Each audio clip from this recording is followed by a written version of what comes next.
هننتقل إلى عنوان فرعي أوضح به الفرق بين كلمتي فصح وبصخة.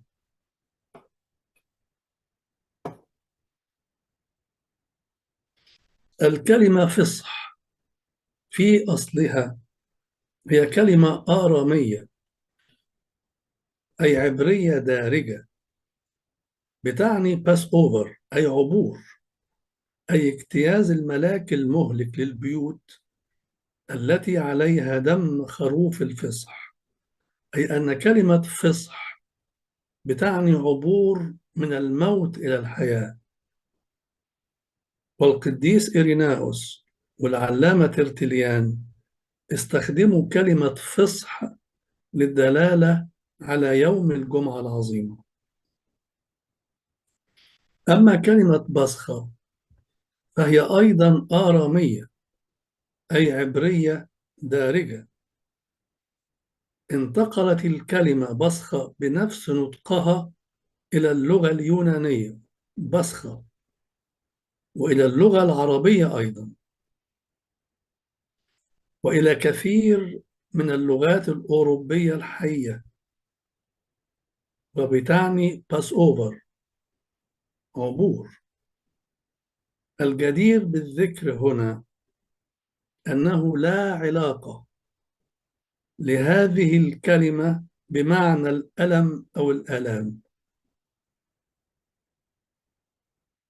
فالكلمة اليونانية اللي بتفيد معنى الألم اسمها بصخو، وكلمة بصخو تختلف في معناها عن كلمة بصخة.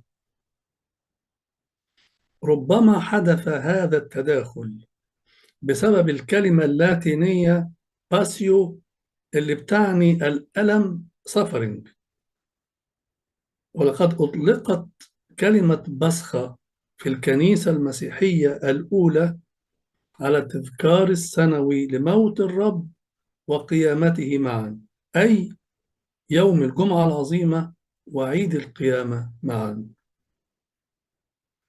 كتاب التقليد الرسولي اللي دون قبل سنة 235 ميلادية بيتحدث عن صوم الفصح، وبيقصد به صوم يومي الجمعة والسبت، كما يتحدث عن يوم البصخة وبيعني به يوم السبت الكبير.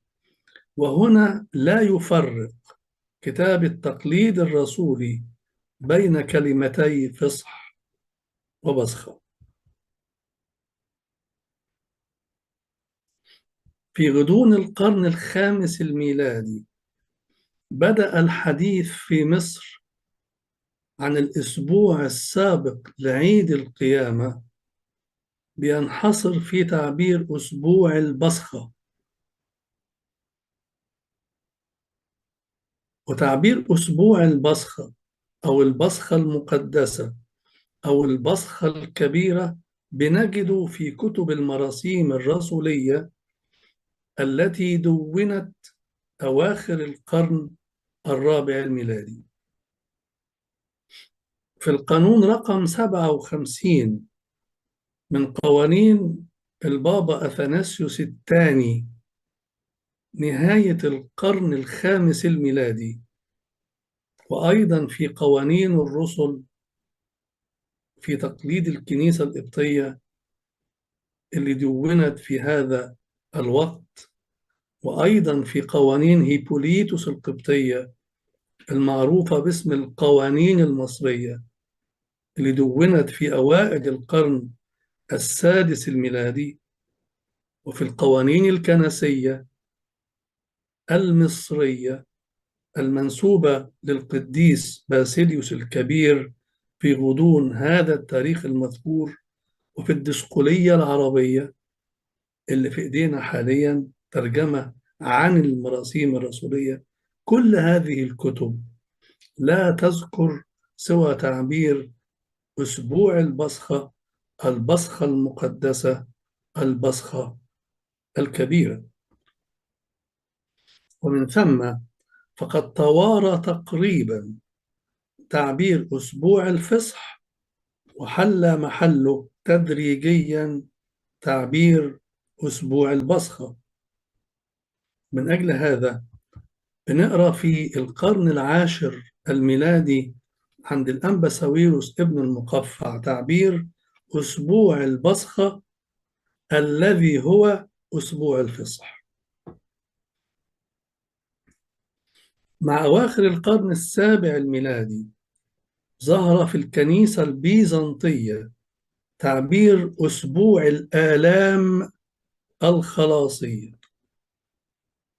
ده اللي بنقرأ عنه في القانون رقم 89 من قوانين مجمع ترولو اللي عقد سنة 692 ميلادية، وهو ما بدأ يتسحب على الكنيسة القبطية رويدا رويدا حتى رأينا تعبير ترتيب جمعة الآلام المحية، وهو ما نجده في مخطوطات ترتيب البيعة اللي جرت نسختها منذ منتصف القرن الخمستاشر، وبالتحديد سنة 1444 ميلادية وحتى أوائل القرن العشرين، وبالتحديد سنة 1911 ميلادية.